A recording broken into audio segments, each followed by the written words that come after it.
अस्सलाम नाज़रीन, मैं हूं असद अली तूर अपने प्रोग्राम असद तूर अनसेंसर्ड में। आज हम आपको दो बड़ी खबरें देंगे। एक तो जस्टिस काजी फाइज ईसा की सरबराही में कायम 3 रुकनी बेंच ने जो अब सो मोटो लिए हुए केसेस हैं उनकी समाअत से रोकने का जो एक हुक्मनामा जारी कर दिया है वो बड़ा दिलचस्प है। उसकी क्या वजूहात हैं, फैसले के क्या असरात होंगे, ज़रा इस पर भी आपको बताएंगे। ये बड़ा फैसला और बड़ा सिग्निफिकेंट है, हम आपको बताएंगे। जबकि इसके अलावा अब जो साबिक आर्मी चीफ हैं जनरल कमर बाजवा, उन्होंने जो इंटरव्यू दिया था सीनियर सहाफ़ी हमारे दोस्त हैं शाहिद मित्तला उनको, उसका तीसरा हिस्सा भी आ गया और तीसरे हिस्से में मज़ीद इंकशाफात हैं।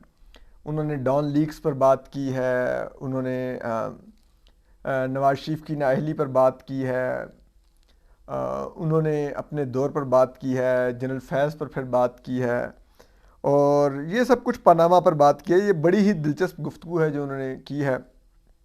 हम आपको ज़रा पहले उनकी गुफ्तगू और कुछ हम इस गुफ्तगू के साथ हम कुछ एक्सक्लूसिव चीज़ें हम आपको, उन्होंने अपने बेटे बैरिस्टर साद का जिक्र किया। हम बैरिस्टर साद की और जनरल कमर बाजवा की एक एक्सक्लूसिव कन्वर्सेशन भी आपको हम एक्सक्लूसिवली बताएंगे, वो भी बड़ी दिलचस्प है। लेकिन हम ज़रा कुछ जिक्र करते हैं। तो ये ज़रा शायद मित्तला साहब ने जो इंटरव्यू किया हम आपको ज़रा बताते हैं। वो लिखते हैं कि जी मैंने जनरल कमर बाजवा से, शायद मित्तला कह रहे हैं कि मैंने जनरल कमर बाजवा से सवाल किया कि नवाज शरीफ को अदालत से नाअहल आपने करवाया था। तो जनरल बाजवा कहते हैं सुप्रीम कोर्ट में मेरे आर्मी चीफ बनने से पहले पीटीआई के दूसरे लॉन्ग मार्च के दौरान पनामा पेपर्स की समाअत शुरू हो चुकी थी। फिर कहते हैं आप सुप्रीम कोर्ट के जजेस को क्या समझते हैं और पाकिस्तान आर्मी को क्या समझते हैं? हम फौज हर चीज़ पर असरदार नहीं हो सकते। सुप्रीम कोर्ट के जज खुद भी बहुत कुछ कर रहे होते हैं। मैंने सुप्रीम कोर्ट तक रसाई नहीं की थी। जनरल फैज़ ने कुछ किया हो तो नहीं कह सकता। यानी कि बड़े तरीके से जनरल फैज़ पर मलबा डाल रहे हैं कि उन्होंने नवाज शरीफ को डिस्क्वालीफाई करवा लिया होगा। मुझे क्या पता, वो डीजीसी थे, डीजीसी जो आईएसआई के थे एक, उन्होंने नाअहल करवा लिया जनरल फैज़ ने। तो शायद मित्तला कहते हैं कि मैंने पूछा जनरल फैज़ ये काम खुद कर सकते थे? जनरल बाजवा कहते हैं जब आप किसी से 8 काम करवा रहे हो तो वो 10 कर ले तो आप पूछ नहीं सकते। वैसे भी पूरी दुनिया में होता है कि इंटेलिजेंस एजेंसियां बहुत से काम अपनी मर्जी से भी कर रही होती हैं। यानी कि वो एक दफ़ा फिर एक ऐसी स्टेटमेंट दे रहे हैं और वो इस दफ़ा बड़ा संगीन इल्ज़ाम लगा रहे हैं कि फ़ौज में और आईएसआई का एक मेजर जनरल वो रोग हो गया हुआ था, वो अपनी मर्जी से चीज़ें कर रहा था और फ़ौज की आला क़यादत को या इल्म नहीं था या इल्म था तो वो रोक रही नहीं थी कि ठीक है 8 काम हमारे भी ये कर रहा है, 2 नंबर तो अगर दो अपने भी 2 नंबर काम कर रहा है तो कर ले। ये यूं पाकिस्तानी फौज में हो रहा है, ये जनरल कमर बाजवा इल्ज़ाम लगा रहे हैं। वाह। फिर वो कहते हैं कि मैंने फिर सवाल किया, शायद मित्तला कह रहे हैं कि मैंने फिर सवाल किया आपने नवाज शरीफ को नाअहल करवाया? जनरल बाजवा ने कहा नहीं, ये सुप्रीम कोर्ट के 5 जजेस का अपना फैसला था। जब जजेस कहें तो आप क्या कर सकते हैं? जस्टिस खोसा का शरीफ फैमिली से ज़ाती इनाद भी था। शहबाज शरीफ ने 90 की दहाई में जस्टिस खोसा की बहन को तलाक भी दी थी। मुझे नवाज शरीफ ने आर्मी चीफ बनाया था तो मैं कैसे उनको नाअहल करवा सकता था? इसके अलावा भी नवाज शरीफ हमेशा मेरे साथ बहुत अच्छे थे और बहुत डिसेंट थे। फ़ौज का नवाज शरीफ की नाअहली में कोई लेना देना नहीं। सुप्रीम कोर्ट ने फ़ौज के ज़िम्मे सबूत लाने का टास्क लगाया था, सबूत फ़ौज ने मुहैया कर दिए।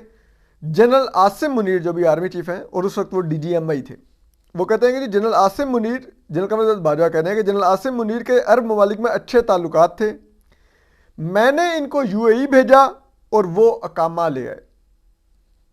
यानी कि आप एक चीज़ देखिए, ये JIT में एक MI के ब्रिगेडियर थे और एक ISI के ब्रिगेडियर थे, उनका ताल्लुक था तहकीकात से।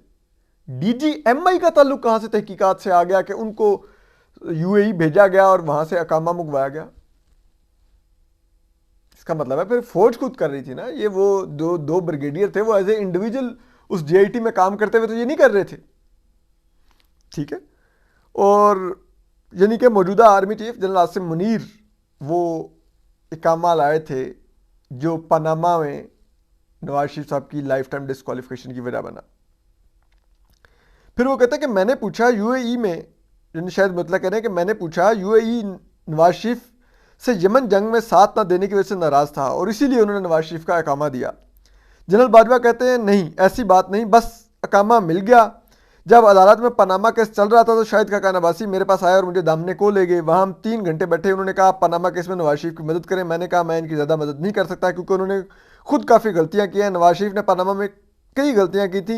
इन्हें सिर्फ ये कहना चाहिए था कि फ़्लैट मेरे नहीं खरीदे और बच्चों को मैंने नहीं खरीदे, मेरे वालिद ने खरीदे थे और बच्चों को दे दिए, तो उन पर सबूतों का बोझ ना आता, कतरी ख़त भी ना लाना पड़ता। मुझे किसी दोस्त ने बहरहाल बताया कि मियाँ शरीफ ने, यानी कि नवाज शरीफ साहब के वालिद मरहूम पर इल्ज़ाम लगा रहे हैं कि मियाँ शरीफ ने डाइवो से $5 मिलियन रिश्वत ली थी, $3 मिलियन के फ्लैट खरीदे और $2 मिलियन जहाद के लिए या किसी फलाही ट्रस्ट को दे दिए थे। मैंने इस शख्स को कहा था कि अच्छा मियाँ शरीफ नेकी का काम भी करते हैं। जनरल बाजवा ने हंसते हुए कहा। चौधरी निसार ने भी नवाज शरीफ को मना किया था कि जेआईटी के लिए सुप्रीम कोर्ट को खत न लिखें। फिर चौधरी निसार ने आईएसआई और एमआई के अफसरान जेआईटी में शामिल ना करने का भी कहा, लेकिन नवाज शरीफ ये बात नहीं माने। मैंने भी 4-5 बंदों को पैगाम दिया कि नवाज शरीफ को कहें कि जेआईटी में फौज के अफसरों को शामिल करने की मुखालफत करें, लेकिन नवाज शरीफ बहुत पुरएतमाद थे, वो नहीं माने। नवाज शरीफ को यकीन था कि इनके पास दस्तावेजात पूरी हैं, ये अपनी ईमानदारी पर फौज का ठप्पा लगवाना चाहते थे, लेकिन मसला ये था कि अगर नवाज शरीफ बरी हो जाते तो सारा मलबा फौज पर आ जाता। यानी कि वो कह रहे हैं कि हमने नवाज शरीफ के इसलिए भी इन अदर वर्ड डिस्क्वालीफाई करवाया कि फौज के ऊपर कोई ना आए कि फौज की वजह से नवाज शरीफ बरी हो गया, तो हमने और दिल लगा के काम किया। ठीक है, लेकिन वो आगे जाके बताते हैं दिल लगा के काम करने की वजह भी। फिर वो कहते हैं सुप्रीम कोर्ट ने जेआईटी बनाने का फैसला किया तो मैंने डीजीआईएसआई को बुलाकर कहा कि हम इस मामले से निकलना चाहते हैं, तो उन्होंने कहा ये सुप्रीम कोर्ट का हुक्म है, हम कैसे निकल सकते हैं। मैंने अपने बेटे बैरिस्टर साद से सुप्रीम कोर्ट के नाम खत लिखवाया। साद बाजवा अंग्रेज़ी बहुत अच्छी लिखते हैं। मैंने खत लिखकर माजरत करने का मामला कोर कमांडर्स कॉन्फ्रेंस में रखा तो उन्होंने कहा कि हम मातहत इदारा हैं, खत नहीं लिख सकते, चुनाचा खत नहीं लिखा गया। अब ये जिन बैरिस्टर साद की बात करें जो जनरल कॉन्फ्रेंस बाजवा के बेटे हैं, आप यहाँ से लगाइए कि अगर जनरल बाजवा कहते हैं कि उनका जी नवाज शरीफ के डिस्क्वालिफिकेशन से कोई ताल्लुक नहीं, वो कोई एंटी पीएमएल नहीं थे, वो यूथिया जर्नैल नहीं थे, तो बैरिस्टर साद को अपने बेटे को उन्होंने पीटीआई के लायर बैरिस्टर तैमूर मलिक के चैम्बर में क्यों प्रैक्टिस के लिए रखा हुआ था। और ये बैरिस्टर साद मलिक भी इतने बड़े यूथिया हैं कि जब इमरान खान को निकाल दिया गया तो इमरान खान साहब ने जनरल कमर बाजवा को मीर जाफ़र और मीर सादिक कहना शुरू कर दिया, तो जनरल कमर बाजवा ने एक दिन कहते हैं कि डिनर पर, जब आप एक्सक्लूसिवली आपको ये किस्सा सुना रहा है कि डिनर पर खाना खाते हुए जनरल कमर बाजवा ने अपने ही बेटे साद बाजवा को कहा कि देखो इमरान खान मुझे मीर जाफ़र और मीर सादिक कह रहा है। तो बैरिस्टर साद बाजवा ने जवाब दिया कि ज़रा ये कहते हैं कि उन्होंने जवाब दिया कि उसको नहीं आपको मीर जाफ़र और मीर सादिक कहना चाहिए, लेकिन अभी भी वो इन चोरों से बेहतर है जिनको आप ले आए। तो घर में बेटा भी नाखल्फ बेटा हो गया हुआ था। तो फिर शायद मतलब लिखते हैं कि मैंने पूछा फिर नाअहली कैसे हुई, सुप्रीम कोर्ट में इंसाफी जज थे, उन्होंने जवाब दिया कि हम भी तो इंसाफी थे। यानी कि वो कह रहे थे कि मैं जनरल कमर बाजवा और मेरी फौज भी यूथिया बन चुकी थी। वो कहते हैं इस पर उन्होंने बुलंद कहका लगाया कि हम जनरल्स भी पहले इंसाफी थे जो इमरान खान के इश्क में मुब्तला थे। जनरल कमर बाजवा एतराफ़ कर रहे हैं कि पाकिस्तानी फ़ौज के जो हम जनरल्स थे हम पहले इंसाफी थे जब इमरान खान को लाए और इमरान खान के इश्क में गिरफ्तार थे। हम समझते थे कि नई पार्टी नए चेहरे हैं, बेहतरी लाएंगे, लेकिन हम गलत साबित हुए। बहरहाल 3 वजूहात की बिना पर मुझे नून लीग के दौर में दबाव था। नून लीग की हुकूमत आई तो उसने मुशर्रफ पर आर्टिकल 6 लगा दिया, फिर पनामा पेपर्स आ गए, मीडिया में हर तरफ वज़ीर चोर है कि गर्दान शुरू होगी। फिर डॉन लीग्स का ट्वीट वापस लेने की वजह से फौज के अंदर से दबाव था। डॉन लीग्स का ट्वीट वापस लेने के बाद मरीम नवाज के स्ट्रेटेजिक मीडिया सेल ने फौज की बैंड बजा दी थी कि 71 के बाद फौज की दूसरी बड़ी परसपाई हुई है। इन वजूहात की बुनियाद पर नवाज शरीफ की ज़्यादा मदद नहीं कर सकता था। इस दौरान सलमान शहबाज मिलने आए और सुप्रीम कोर्ट के ट्रायल में मदद की अपील की, तो मैंने कहा पहले अपनी बाजी को तो संभालें जिसने ट्वीट पर ऐसी की तैसी कर दी है। यानी कि उन्होंने सलमान शहबाज साहब को कहा कि आप मरीम नवाज साहबा को रोकें कि जो फ़ौज की तनकीद हो रही है वो ट्वीट वापस लेने पर वो बाजी मरीम करवा रही हैं। फिर वो कहते हैं जी जनरल बाजवा से शायद मितला कहता है कि मैंने पूछा कि शाहिद खाकान अब्बासी ने नून लीग छोड़ देंगे, तो कहते हैं खान अब्बासी नून लीग नहीं छोड़ेंगे, वो बहुत काबिल आदमी है, बतौर वज़ीर उन्होंने ज़बरदस्त काम किया है, वो मैशत को बहुत अच्छी तरह समझते हैं। डॉन लीग्स पर सवाल किया तो कहते हैं तो जनरल कमर बाजवा कहते हैं जब मैं आर्मी चीफ बना तो इसके बाद वज़ीर-ए-आज़म से मिलने वज़ीर-ए-आज़म हाउस गया तो उन दिनों डाउन लीग्स का बहुत चर्चा था। नून लीग ने इक़्तिदार में आकर सबसे बड़ी गलती जनरल मुशर्रफ पर आर्टिकल 6 लगाकर की थी। सियासी जमातों को एक बात समझ नहीं आती कि आर्मी चीफ की बहुत अहमियत होती है और फौज अपने साबका आर्मी चीफ पर भी कभी समझौता नहीं करती। जब जनरल मुशर्रफ पर आर्टिकल 6 लगा तो फौज नवाज शरीफ के खिलाफ होगी। यानी कि कोई करप्शन का मामला नहीं था, कोई गवर्नेंस का मामला नहीं था, मामला फौज की जाती अना का था कि आपने एक गद्दार भगोड़े जनरल मुशर्रफ पर आर्टिकल 6 क्यों लगाया। ठीक है, और फिर फौज ने मुशर्रफ को बचा लिया। मुशर्रफ कभी अदालत के रास्ते से गायब होते तो कभी कहीं से, और फिर अस्पताल पहुंच गए। यानी कि मान रहे हैं कि फौज ने जनरल मुशर्रफ को बचाया था, एक गद्दारी के मुजरिम को, एक आइन शिकन को पाकिस्तानी फौज ने बचाया था, जिनका मतलब बाजवा एतराफ़ कर रहे हैं। फिर वो कहते हैं कि जी जनरल बाजवा ने मुझसे सवाल किया, क्या आपको मालूम है डॉन लीक्स क्या थी? मैंने कहा जी हाँ, डॉन लीक्स इंक्वायरी कमेटी की रिपोर्ट स्टोरी मैंने ही एयरवे पर न्यूज़ पर ब्रेक की थी, जो मेरे कैरियर की बड़ी स्टोरीज में से एक थी। फिर मैंने कहा सिरल मैडा ने 6 अक्टूबर 2016 को नेशनल सिक्योरिटी कमेटी के हवाले से खबर दी थी कि शहबाज शरीफ ने DGI रिजवान अख्तर से कहा कि हम जो भी काले अदम तंजीमों के दहशतगर्द पकड़ते हैं इनको आई से छुड़ा लेती है। फिर एजाज सैयद ने कहा कि एजाज चौधरी ने कहा, जो उस वक्त के फॉरेन सेक्रेटरी थे, कि दुनिया हमें दहशतगर्दों के खिलाफ एक्शन लेने का कह रही है, अगर ऐसा नहीं करेंगे तो हमें मुकम्मल सफारती तनहाई भुगतनी पड़ेगी। जनरल बाजवा ने कहा कि एजाज चौधरी बिल्कुल ठीक कह रहे थे, यही हमने एफएटीएफ में भुगता। यानी कि आपने पाकिस्तान के बहुत ही काबिल जर्नलिस्ट सिरल मेडा का ट्रायल किया, उस पर गद्दारी का मुकदमा बनवाया। इन्हीं जस्टिस बज़ाहिर अकबर नकवी से जब ये लाहौर हाई कोर्ट में होते थे, सिरल मेडा को आपने, जिसे कहते हैं संगीन गद्दारी के मुकदमे में, सिरल मेडा की आपने, जिसे कहते हैं गर्दन दबोचने की पूरी कोशिश की, उसको पूरा हरास किया पाकिस्तानी फ़ौज ने इन्हीं मौजूद जस्टिस बज़ाहिर अकबर नकवी की अदालत में। ठीक है, तो स्टोरी तो फिर सिरल मेडा की ठीक निकली, और उस वक्त की हुकूमत भी विंडिकेट होगी कि भाई आप दहशतगर्दों की सरपरस्ती छोड़ दें वरना एफएटीएफ फिर। और अब वो जनरल बाजवा मान भी रहे हैं, अब आप 6 साल बाद मान रहे हैं। हालांकि जब आप आर्मी चीफ बने थे तो तब आपको पता था कि ये स्टोरी भी ठीक है, हुकूमत का मौक़िफ़ भी ठीक है, तो आपने फ़ौज के जर्नलों को क्यों ना शटअप कॉल दी, जो डॉन लीक्स पर उड़ उड़ के बड़े आ रहे थे कि भाई वो ठीक बात है। लेकिन आपने फ़ौज के जर्नलों की मदद की एक वज़ीर-ए-आज़म को, इलेक्टेड को, थ्राइस इलेक्टेड को डिस्क्वालीफाई करने में। एक पाकिस्तान के सबसे बेहतरीन इंग्लिश लिखने वाले जर्नलिस्ट सिरल मेडा का कैरियर ख़त्म करने में आपने किरदार अदा किया। ये आप लोगों की साख है। फिर कहता है कि जनरल बाजवा ने कहा कि अब मेरी साइड की स्टोरी सुने। जब मैं आर्मी चीफ बना तो वज़ीर-ए-आज़म नवाज शरीफ से मुलाकात के लिए गया तो चौधरी निसार कहने लगे कि हम डॉन लीक्स को मंतकी अंजाम तक पहुंचाना है, मतलब इंक्वायरी को मुकम्मल करके ख़त्म करना है। मैंने कहा ठीक है। फिर कुछ अर्से बाद चौधरी निसार के हल्के में कोई तकरीब थी, मैं गया तो चौधरी निसार ने फिर वही बात की कि हमें डॉन लीक्स को ख़त्म करना है। इसके बाद मैंने DGI से नवीद मुख्तार को अपने बुलाया, पूछा कि डॉन लीक्स इंक्वायरी का क्या बना। जनरल नवीद मुख्तार कहने लगे कुछ सबूत हैं कि सिरल मेडा ने 70 मिनट परवेज़ रशीद से फ़ोन पर बात की, लेकिन यह नहीं पता था कि क्या बातचीत हुई। इंक्वायरी कमेटी ने सिरल मेडा, अज़हर अब्बास जो डॉन के रेजिडेंट एडिटर हैं, अभी डॉन अखबार के पूरे एडिटर इन चीफ हैं, और सिरल मेडा जो स्टोरी के ज़बरदस्त स्टोरी के ऑथर थे, सीनियर जर्नलिस्ट हैं, और राव तहसीन जो सेक्रेटरी इंफॉर्मेशन थे, तारिक फ़ातमी जो एडवाइज़र टू प्राइम मिनिस्टर थे फॉरेन अफेयर्स पर, और परवेज़ रशीद जो वज़ीर इत्तलात थे, उनको ज़िम्मेदार ठहराया। उस वक्त दरअसल डॉन लीक्स में कुछ भी नहीं था। ये खुद जनरल कवरेज बाजवा मान रहे कि डॉन लीक्स में कुछ भी नहीं था। उसके बावजूद फौज इस तक गई कि आज तक सेनेटर परवेज़ रशीद को दोबारा सेनेटर नहीं बनने दिया।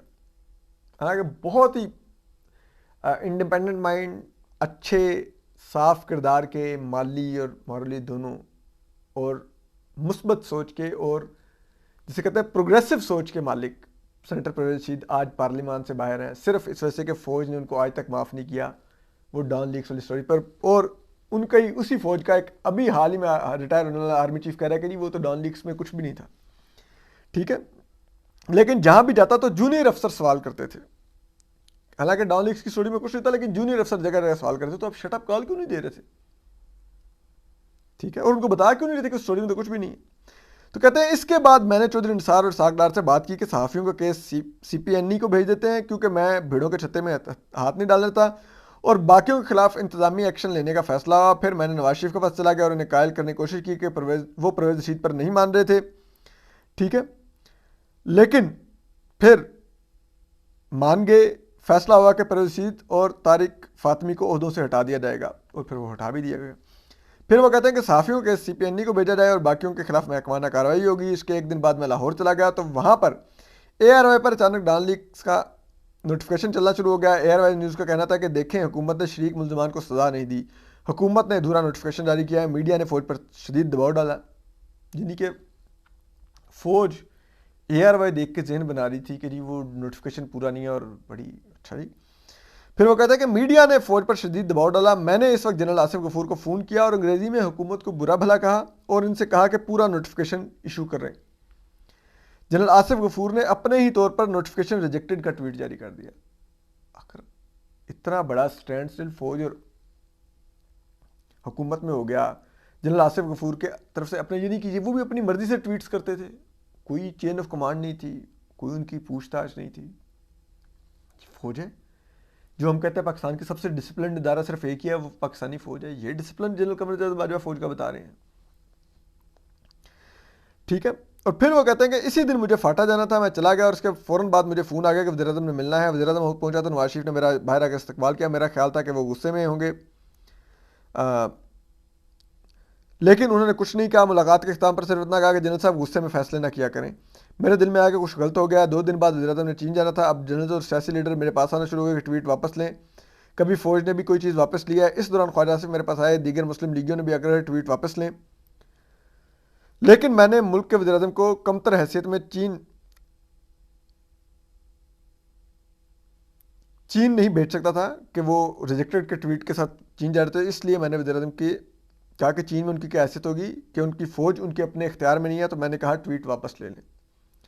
कहते हैं जनरल नवीद मुख्तार, ये शायद मितला पूछ रहे हैं, कहते हैं नवीद मुख्तार जो जनरल थे और DGI से थे उस वक्त के, वो शरीफ खानदान के आदमी थे, कोई ज़्यादा बाख्तियार भी नहीं थे। जनरल फैज़ सारे काम खुद करते थे। मैंने कहा इसकी वजह आपकी तरफ से जनरल फैज़ को इख्तियार और ताकत दी गई थी। तो कहते जनरल बाजवा ने कहा कि हाँ ये बात भी है, और वैसे भी हम पर इमरान खान को लाने का भूत सवार था, यानी कि वो फिर इतराफ़ कर रहे हैं कि फ़ौज के ऊपर इमरान खान को इक़्तिदार में लाने का भूत सवार था। और कहते हैं कि डॉन लीग्स का इशू जनरल राहील शरीफ की एक्सटेंशन लेने के लिए बनाया गया था, यानी कि जनरल कमर बाजवा ये भी मान रहे हैं कि राहील शरीफ ने एक्सटेंशन लेने के लिए डॉन लीग्स का इशू बनाया, जो कि सीरियल मेडा की खूबसूरत स्टोरी थी, ठीक है।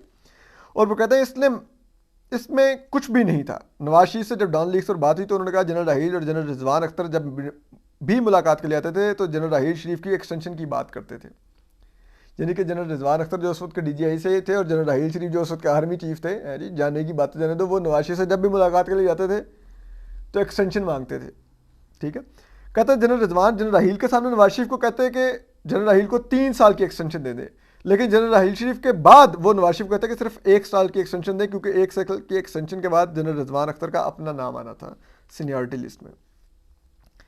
तो फिर वो शायद मतलब कहते हैं कि मैंने पूछा कि आपने जनरल रिजवान और आसिम बाजवा को माफ़ कैसे कर दिया। जनरल बाजवा कहते हैं कि मेरे सामने कोई भी आ जाए मैं इसे माफ़ कर देता हूँ। मैंने जनरल रिजवान अख्तर को IC से हटाकर कमान देना चाहता था, लेकिन मुझे रिपोर्ट मिली कि वो सियासत में मुसलसल मुदाखलत कर रहे हैं। 2-3 बार इनकी हरकतें रिपोर्ट हुई, कुछ इनकी करप्शन के मामला भी थे, तो फिर इन्हें फारिग कर दिया गया। सिर्फ फारिग कर दिया, वो कनाडा में ज़िंदगी गुजारने, कोर्ट मार्शल करते, जेल डालते, आइन तोड़ रहे थे, अपने हल्क की खिलाफ वर्जी कर रहे थे, उसकी सज़ा तो पता है गद्दारी है, गद्दारी की सज़ा तो मौत है। वाह। और कहते हैं आसिम बाजवा ने भी माफ़ी मांग ली थी और तो मैंने उन्हें माफ़ कर दिया, इन्हें सदरन कमांड दे दी। Army chief general Asim Munir अक्सर कहते हैं कि आप लोगों को माफ़ कर देते हैं, मैं किसी को माफ़ी नहीं दूंगा। यानी कि वो कह रहे हैं कि जनरल आसिम बाजवा उनको मैंने माफ़ कर दिया, तो माफ़ करके एक लुक्रेटिव कमांड दे दी, जिसके बाद उन्होंने वो पिज़्ज़ा कंपनियां खड़ी की, ठीक है। और फिर वो आगे कहता है कि जनरल आसिम मुनीर मुझे कहते थे कि आप लोगों को माफ़ कर देते थे, मैं लोगों को माफ़ नहीं करूंगा। यानी कि वो ये इंडिकेशन दे रहे हैं कि जनरल आसिम मुनीर आने वाले दिनों में फिर कुछ करेंगे उन जर्नलों के खिलाफ जिनको अगर जनरल कमर जावेद बाजवा होते तो माफ़ कर देते, उनकी करप्शन, उनकी चोरियों, उनकी गैर आइनी मुदाखलत, हल्फ की खिलाफ वर्जी, रोग होकर खुद से काम करने पर, ठीक है, हुकूमतों के तख्ते लौटने पर। तो ये वो एक इंडिकेशन दे रहे हैं। फिर वो कहते हैं कि जनरल बाजवा कहते हैं कि जनरल आसिम बाजवा ने जनरल राहील शरीफ को हीरो बनने की डगर पर डाल दिया था। इनको कहा था कि मैं आपको हीरो बनाता हूँ, आप करप्शन के खिलाफ नारा लगाएं, हालांकि ज़र-ए-अज़्म में एक गोली भी नहीं चली थी। फिर जनरल राहील शरीफ ने करप्शन के खिलाफ कैंपेन शुरू कर दी। पनामा आने के बाद इस कैंपेन की वजह से मुझ पर दबाव था। यानी कि वो कहते हैं कि जनरल आसिम बाजवा जो थे, जो DGI थे और बाद में कोर कमांडर कोयटा थे, और फिर अब अरबों की जायदादें उनकी अमेरिका में इधर निकल आई हैं, पिज़्ज़ा चेनें निकली हैं और इधर यशी कर रहे हैं। वो गुलबर्ग ग्रीन्स में रहते हैं, इस्लामाबाद में। वो उन्होंने सारी खराबी की, ये करप्शन उनकी के खिलाफ कैंपेन उनकी इजाद थी राहील शरीफ को हीरो बनाने के लिए, जबकि वो खुद भी मुबैना तौर पे करप्शन ही कर रहे थे। जो जनरल आसिम मुनीर खुद करप्शन कर रहा था, वो करप्शन के खिलाफ कैंपेनें चलवा रहा था सियासतदानों के खिलाफ। क्या खूबसूरती है, छा गए हैं। ठीक है, फिर वो कहते हैं कि पनामा के ट्रायल के दौरान मैंने शरात अजीम और चौधरी मुनीर को पैगाम देकर नवाज शरीफ की तरफ भेजा कि वो इस्तीफ़ा दे दें, नाअहली से बच जाएंगे, 1 आध साल के बाद इलेक्शन है, दोबारा वज़ीर-ए-आज़म बन सकते हैं। मेरी तरफ से ये मुखलिसाना तजवीज़ थी, क्योंकि मुझे नून लीग के हमदर्दों की वजह से बार बार अप्रोच किया जा रहा था। शरात अजीम और चौधरी मुनीर ने फवाद को बताया और फवाद ने नवाज शरीफ को इस्तीफ़ा देने पर कायल कर लिया। नवाज शरीफ इस्तीफ़ा देने पर रजामंद हो गए, लेकिन ऐन वक्त पर मरीम नवाज ने उन्हें मना कर दिया। ये मुझे बताया गया था, इंसान के लिए कल की लड़ाई के लिए आज जिंदा रहना ज़रूरी होता है, जीतने के लिए एक कदम पीछे हटना पड़ता है, जो नवाज शरीफ ने नहीं किया। शुजात अजीम मेरे ससुर के दोस्त थे, यानी कि एजाज अमजद के, और चौधरी मुनीर भी मेरे ससुर के दोस्त बन गए। इस तरह दोनों से मेरा ताल्लुक़ बन गया। नवाज शरीफ से पिछले 4-5 सालों में कभी फ़ोन पर बात ना हुई, ना मुलाकात। सिर्फ कुलसूम नवाज़ के इंतकाल पर मैंने इनसे फ़ोन करके ताज़ियत की थी। फिर आसिम मेतला शाहिद मेतला हैं, उन्होंने मैंने पूछा कि मरीम नवाज़ को आपने रिहा करवाया था, तो जनरल कमर बाजवा ने जवाब दिया नहीं, मरीम नवाज़ के खिलाफ भी केसेस कमज़ोर थे। मरीम नवाज़ से आखिरी मुलाकात वज़ीर-ए-आज़म हाउस के एक शाइये में हुई थी, तब कुलसूम नवाज़ भी ज़िंदा थी। इसके बाद कभी मरीम नवाज़ से मुलाकात नहीं हुई। तो अब देखिए कि ये जनरल कमर बाजवा का कंडक्ट है, और ये वो फ़ौज के बारे में अपने खूबसूरत ख्यालात का इज़हार कर रहे हैं, और ये हमारी फ़ौज में बता रहे हैं कि इस किस्म का डिसिप्लिन है कि जहाँ पे जनरल फैज़ अपनी मर्ज़ी से जजेस से मुलाकातें करके वज़ीर आज़मों को डिस्क्वालीफाई करवा रहा था, एक मेजर जनरल DGC, और एक और मेजर जनरल आसिफ गफूर जो था वो DGI SPR के तौर पर अपनी मर्ज़ी से ट्वीट्स कर रहा था हुकूमत को एम्बेरस करने के लिए। नवाज शरीफ को रिजेक्टेड के ट्वीट्स लिख रहा था, एक इलेक्टेड थ्राइस प्राइम मिनिस्टर को, अपने चीफ एग्जीक्यूटिव को एक मेजर जनरल ये कर रहा था, और दोनों के खिलाफ जनरल कमर बाजवा ने कोई कार्रवाई नहीं की। क्या बात है। लेकिन अब दूसरी तरफ सुप्रीम कोर्ट में, अब पता है इस वक्त एक तहलका केस समाअत जारी है, लेकिन आज जो जस्टिस कादी फाइसा ने एक और फैसला दिया है, वो फैसला उन्होंने दिया कि केस है पैमरा का, कि पैमरा ने जजेस के ऊपर वो तनकीद पर जो पाबंदी लगाई थी वगैरह वगैरह। तो उसमें जस्टिस कादी फाइसा ने जो फैसला लिखा है, जिसमें उनके साथ 2 जजेस हैं, एक जस्टिस अमीनुद्दीन खान है जो ये इलेक्शन वाले केस के अंदर भी जज हैं, और दूसरे जज हैं जस्टिस शाहिद वहीद। जस्टिस कादी फाइसा ने फैसले में कहा कि जी ये केस स्पेशल बेंच बना के 1 बजे मुकर्रर किया गया, और इसके लिए 3 मुख्तलिफ बेंचों से, एक से जस्टिस कादी फाइसा को निकाला गया, एक से जस्टिस अमीनुद्दीन खान को निकाला गया, और एक से जस्टिस शाहिद वहीद को निकाला गया। और ये एक नया बेंच बना के इसको कहा गया कि ये पैमरा का केस सुन लें। एक तो उन्होंने कहा जी पैमरा बिल्कुल तनकीद कर सकता है जजेस पर, उनके कंडक्ट पर, लोग तनकीद कर सकते हैं, पैमरा उनके खिलाफ कार्रवाई ना करे, टीवी चैनल के खिलाफ कार्रवाई ना करे, इस पर बात होनी चाहिए। अगर जजेस का कंडक्ट ठीक नहीं है तो उन पर तनकीद होनी चाहिए। दूसरा उन्होंने कहा कि चीफ जस्टिस ने 3 बेंचेस में से एक जज निकाल के क्यों बेंच बनाया, वो उनमें से किसी बेंच के आगे ये केस लगा देते। और फिर उन्होंने चीफ जस्टिस के इख्तियार पर बात की कि चीफ जस्टिस के पास इख्तियार ही नहीं है कि वो स्पेशल बेंचेस बनाए। और फिर उन्होंने ये भी कहा कि चीफ जस्टिस अकेले सो मोटो नोटिस भी ना लें। आर्टिकल 184(3) के जब तक रूल्स नहीं बन जाते, कोई नया आर्टिकल 184(3) के तहत सो मोटो नोटिस नहीं ले सकते। और जो आर्टिकल 184(3) के तहत चीफ जस्टिस को सो मोटो नोटिस लिए हुए हैं, उनकी समाअत रोक दी जाए, उनकी समाअत जब तक रूल्स नहीं बन जाएंगे रिज्यूम ना की जाए। यानी कि इन अदर वर्ड्स उन्होंने चीफ जस्टिस को इससे भी रोक दिया है जो वो ये आजकल इलेक्शन मामले की समाअत कर रहे हैं। तो अगर ऐसा है, और उनके साथ जस्टिस अमीनुद्दीन खान जो इस बेंच में भी हिस्सा है, वो जस्टिस अमीनुद्दीन खान पता नहीं सुबह क्या करते हैं। लेकिन जस्टिस शाहिद वहीद ने उनसे इख्तलाफ किया है, और हमें समझ भी सकते हैं। जस्टिस शाहिद वहीद वो हैं जो चौथे नंबर से एलिवेट होके सुप्रीम कोर्ट में पहुँचे हैं, और उनको आउट ऑफ टर्न एलिवेशन दिया है जस्टिस उमरता बंदयाल साहब ने। हालांकि उनका नाम पिछली दफ़ा रिजेक्ट हो गया था पहले जुडिशल कमीशन के इजलास में, लेकिन चीफ जस्टिस उमरता बंदयाल साहब ने मनमानी की और कहा कि वो रिजेक्ट नहीं हुआ था, मौखर हुआ था, और वोटिंग काउंट ही नहीं करवाई। तो फिर अब अगले इजलास में उन्होंने उनको ले आए। तो उन्होंने तो इख्तलाफ ही करना था इस फैसले से जो जस्टिस कादी फाइसा ने दिया। लेकिन इससे ज़ाहिर होता है कि अदालत के अंदर अब तकसीम बहुत बढ़ गई है, और इस तकसीम के असरात अब वाज़े नज़र आ रहे हैं। और अब जब ये तकसीम बढ़ती जा रही है, तो फिर हम ये भी कह सकते हैं कि किसी भी मौके पर ये जस्टिस सज्जाद अली शाह वाली अदालत बन सकती है, जहाँ पे एक बेंच दूसरे बेंच के खिलाफ फैसले दे रहा था और दूसरा बेंच एक बेंच के फैसले अनडू कर रहा होता था। अपना ख्याल रखिए। अल्लाह हाफिज़।